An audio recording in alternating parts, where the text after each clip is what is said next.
அனைவருக்கும் வணக்கம். இன்றைய இந்த காணொளி பதிவிலே பதிவாளர் மற்றும் அதிபர் சேவை, கிராம சேவையாளர் போன்ற போட்டி பரீட்சைக்கான பொது அறிவு சார்ந்த விடயங்களை பதிவிடுகின்றேன். அந்த வகையில் முதலாவது கேள்வி, ஆசிய அபிவிருத்தி வங்கியின் வருடாந்த மாநாடு 2025 எங்கு நடைபெற்றது? ஆசிய அபிவிருத்தி வங்கியின் வருடாந்த மாநாடு 2025 எங்கு நடைபெற்றது என கேட்கப்பட்டிருக்கின்றது. இங்கே நாங்கள் பார்த்தோம்னு சொன்னால் விடைகளை பார்க்கின்ற போது இந்தியா டெல்லி, பிரான்சிலே பாரிஸ், இத்தாலியில் மிலான், ஜப்பான் டோக்கியோ போன்ற இடங்கள் இங்கே குறிப்பிடப்பட்டிருக்கின்றது. அப்போ இந்த நிகழ்வு எங்கு நடைபெற்றதுன்னு நாங்கள் பார்த்தோம்னு சொன்னால் இத்தாலியில் மிலான் பெற்றது. இத்தாலியில் மிலான் நகரத்தில், அதாவது இத்தாலியினுடைய வடக்கு பகுதியில் உள்ள ஒரு மிகப்பெரிய ஒரு நகரமாக இருக்கிறது. ரோம் நகரத்துக்கு அடுத்ததாக மிகப்பெரிய ஒரு நகரமாக இருக்கிற நகரம்தான் இந்த மிலான் நகரம். இங்கே தான் இந்த நிகழ்வு மாநாடு நடைபெற்றது. ஆகவே இதற்குரிய சரியான விடை மூன்றாவது விடையாகும். மேலும் இந்த ஆசிய அபிவிருத்தி வங்கியானது பல நாடுகளினுடைய வளர்ச்சிக்கு உதவி வழங்குகின்ற ஒரு பேங்காக காணப்படுகிறது. அதே நேரம் இலங்கையினுடைய சுற்றுலா, பலுசக்தி, சிறுதொழில் போன்ற துறைகளுக்கும் இந்த நிதியுதவி வழங்குகின்ற ஒரு வங்கியாக இந்த பேங்க் காணப்படுகிறது. ஆகவே சரியான விடை இத்தாலி மிலான்லாம் இது நடைபெற்றது. ரெண்டாவது கேள்வி, இந்த ஆண்டு 2025 உலக வங்கியின் வருடாந்த உலகளாவிய டிஜிட்டல் உச்சி மாநாடு எங்கு நடைபெற்றது? இந்த ஆண்டு 2025 உலக வங்கியினுடைய வருடாந்த உலகளாவிய டிஜிட்டல் உச்சி மாநாடு எங்கு நடைபெற்றது என கேட்கப்பட்டிருக்கின்றது. France, Paris, America, Washington, Philippines, மணிலான்னு சொல்லி இங்கே விடைகள் இருக்கின்றது. இந்த உலக வங்கியினுடைய அமைவிடம் எங்கே நான் பார்த்தோம்னு அமெரிக்காவில் வாஷிங்டன்லாம் இது அமைஞ்சிருக்கின்றது. இந்த உலக வங்கியானது தற்போது 189 நாடுகளை கொண்டு அது அங்கம் வகிக்கின்ற ஒரு வங்கியாக இந்த உலக வங்கி காணப்படுகிறது. இது வளர்ந்து வரும் நாடுகளுக்கு முதலீட்டு திட்டங்களுக்கு கடனுதவிகளை வழங்குகின்ற ஒரு பேங்க் தான் இது. வளர்ந்து வரும் நாடுகளுக்கு முதலீட்டு திட்டங்களுக்கு இது நிதியுதவி வழங்குகின்ற ஒரு வங்கியாக தான் இது காணப்படுது. இதனுடைய நோக்கம் வறுமை இல்லாமல் செய்ய வேண்டும் என்பது இந்த வங்கியினுடைய நோக்கமாகவும் காணப்படுகிறது. ஆகவே இதனுடைய இந்த நிகழ்வு எங்கே நடந்தது? இந்த ஆண்டு உலக வங்கியினுடைய வருடாந்த உலகளாவிய டிஜிட்டல் உச்சி மாநாடு எங்கு நடைபெற்றதுன்னு சொன்னால் அமெரிக்காவில் வாஷிங்டனில் நடைபெற்றது. America, Washington. அப்போ ஆகவே ரெண்டாவது விடை தான் இதுக்குரிய சரியான விடையாகும். மூன்றாவது கேள்வி, ஒலிம்பிக் போட்டியில் பெண்கள் பங்கேற்க அனுமதிக்கப்பட்ட ஆண்டு. இதில் பெண்கள் பங்கேற்க அனுமதிக்கப்பட்ட ஆண்டு என கேட்கப்பட்டிருக்கின்றது.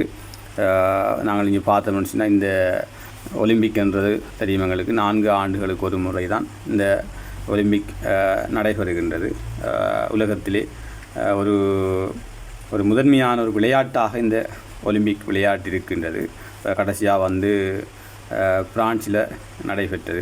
பாரிஸில் நடைபெற்றது. 2024 ஆண்டு நடைபெற்றது. 4 ஆண்டுகளுக்கு ஒரு முறை. அடுத்ததாக அமெரிக்காவில் நடைபெற இருக்கின்றது.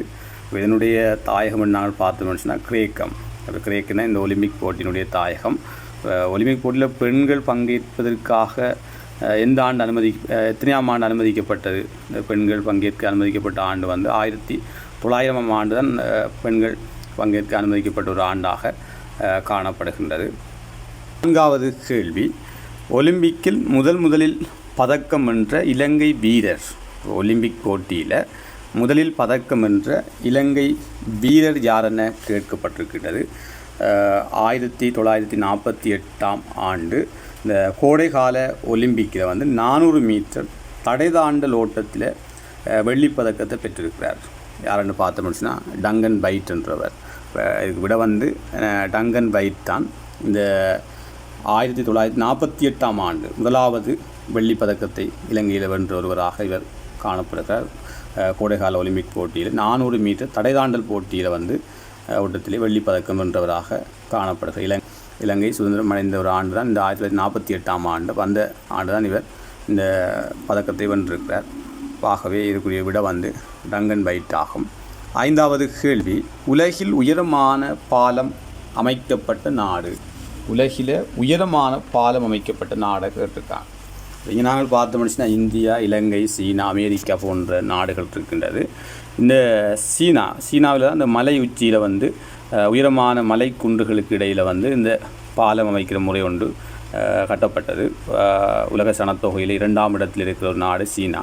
அப்போ இந்த நாட்டில் வந்து அதாவது குயிசோ என்ற மாநிலத்தில் குவாசியாங் என்ற அந்த பாலம் என்ற பாலம் தான் கட்டப்பட்டது. இது வந்து பார்த்தோம்னு சொன்னால் 2051 அடி உயரத்தில் இருக்கிற ஒரு மலைகளுக்கு இடையில் தான் இது கட்டப்பட்டதாக 2051 அடி உயரத்தில் இருக்கிற மலைகளுக்கு இடையில் கட்டப்பட்டதாக சொல்லப்படுது. நீளம் வந்து இந்த பாலத்தினுடைய நீளம் வந்து 4658 அடி நீளமாக. இந்த பாலத்தினுடைய நீளம் வந்து 4658 அடி நீளம் கொண்டதாக இந்த பாலம் அமைஞ்சிருக்கின்றது. ஆகவே சீனா தான் இதுக்குரிய சரியான விடை வந்து சீனாவில் தான் இது அமைக்கப்பட்டிருக்கின்றது. 3வது விடையாகும். அதிக சமாதான நோபல் பரிசை வென்ற நாடு. இப்போ நோபல் என்றவரால் தான் இந்த நோபல் பரிசு வந்து அறிமுகப்படுத்தப்பட்டது. அப்போ இங்கே நாங்கள் பார்த்தோம்னு சொன்னால் குறைந்தது 5 வருடத்துக்கு ஒரு முறையாவது இந்த நோபல் பரிசு வழங்குகிற முறை இருக்கின்றது. இது 1901ஆம் ஆண்டிலிருந்து இந்த நோபல் பரிசு வழங்கப்பட்டு வருகின்றது. சில துறைகளுக்கு வழங்கப்படுகிறது. இலக்கியம், மருத்துவம், பொருளியல், அமைதி, அதே போன்று இயற்பியல், வேதியியல் போன்ற துறைகளுக்கு இந்த நோபல் பரிசு வழங்குகிற முறை இருக்கின்றது. அந்த நோபல் பரிசிலே அதிகமாக வென்ற நாடு வந்து அமெரிக்கா 428 பரிசுகளை வென்றிருக்கின்றன. அதே போன்று இங்கிலாந்து 145, ஜெர்மனி வந்து 116. இப்படி இந்த நோபல் பரிசுகளை வென்ற நாடுகள். முதலிடத்தில் இருக்கிறது அமெரிக்கா. ஆகவே இதுக்குரிய சரியான விடை வந்து அமெரிக்கா தான் முதலிடத்தில் இருக்கின்றது. ஆகவே 2வது விடையாகும். இலங்கையில் ஏடிஎம் அறிமுகப்படுத்தப்பட்ட ஆண்டு. இலங்கையில் வந்து ஏடிஎம் எத்தனையாம் ஆண்டு அறிமுகப்படுத்தப்பட்டது? 1986ஆம் ஆண்டு. இதை வந்து இலங்கையில் வந்து முதலில் அறிமுகப்படுத்திய வங்கி வந்து சம்பத் வங்கி தான் முதல்ல வந்து அறிமுகப்படுத்தியது. 7வது விட வந்து 1986ஆம் ஆண்டு தான் இது வந்து அறிமுகப்படுத்தப்பட்டது. முதல்ல வந்து சம்பத் வங்கி தான் இதை அறிமுகப்படுத்தியது. 8வது கேள்வி, செயற்கை நுண்ணறிவு தேயிலையை உற்பத்தி செய்யும் முதல் நாடு. செயற்கை நுண்ணறிவு தேயிலையை உற்பத்தி செய்த முதல் நாடு என கேட்கப்பட்டிருக்கின்றது. இப்போ உலகத்தில் வந்து தேயிலை உற்பத்தியில் முன்னணி வகிக்கிற நாடில் முதலாவது இடத்தில் இருக்கின்றது சீனா. இப்போ சீனா தான் முதலாவது இடத்தில் இருக்கின்றது. இந்தியா 2ஆம் இடத்தில் இருக்கின்றது. அதே போன்று இலங்கை 4ஆம் இடத்தில் இருக்கின்றது. 2024ஆம் ஆண்டினுடைய அந்த தரவின்படி சீனா முதலிடத்திலும் இந்தியா 2ஆம் இடத்திலையும் இலங்கை 4ஆம் இடத்திலையும் இருக்கின்றது. உலக நாடுகளின் தரவரிசைப்படி இந்த தேயிலை உற்பத்தியில் முன்னணி வகிக்கின்ற நாடு. அதே நேரம் இந்த செயற்கை நுண்ணறிவை பயன்படுத்தி தாய்வான் தான் இந்த இதை செயற்கை நுண்ணறிவை பயன்படுத்தி தேயிலை உற்பத்தி செய்யும் முதல் நாடு தாய்வான். ஆகவே 2வது விடைக்குரிய சரியான விடையாகும். 9வது கேள்வி, ருவான் வெலிசாயா என்பவற்றோடு தொடர்பட்ட மன்னன். இந்த விகாரையோடு எந்த மன்னனுக்கு தொடர்பு இருக்குது என்று இங்கே பார்த்தோம்னு சொன்னால் இந்த துட்டகை முனு மன்னன் தான் இந்த ருவான் வெலிசாய என்ற விகாரையோடு, அதே போன்று மிரிசுவட்டிய, அதே போன்று லோகமா வாய போன்ற விகாரைகளோடும் அவருக்கு தொடர்பு இருக்கின்றது. அதே போன்று வலகம்பா நாங்கள் பார்த்தோம்னு சொன்னால்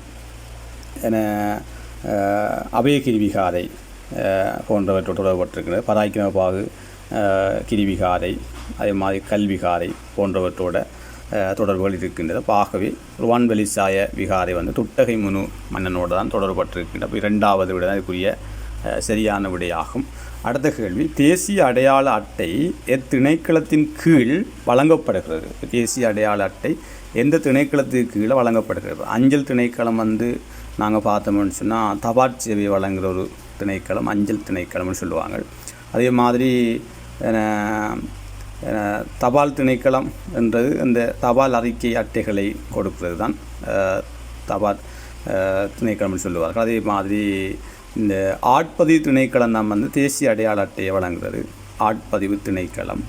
கடவுச்சீட்டில் வந்து குடிவரவு குடியகல்வு திணைக்களம் குடிவரவு குடியாகல் கடவுச்சீட்டுகள்லாம் வழங்குகிறது. ஆகவே இதுக்குரிய விட வந்து ஆட்பதிவு திணைக்களம் 4வது விடையாகும். 11வது கேள்வி, மிக நீளமான ஆறு, உலகத்தில் மிக நீளமான ஆறு எதனை கேட்கப்பட்டிருக்கின்றது. இங்கே நாங்கள் பார்த்தோம் அமேசன் மலைக்காடு உலகத்திலேயே மிகப்பெரிய ஒரு காடு. அதே போன்று மிக நீளமான ஆறு நைல் நதியை சொல்வார்கள். அதுதான் உலகத்திலே ஆப்பிரிக்காவில் இருக்கிற ஒரு உலகத்திலே நீளமான ஆறு. 6650 கிலோமீட்டர் நீளமானது. உலகத்தில் 2வது நீளமானது அமேசன், தென் அமெரிக்காவில் இருக்கிற.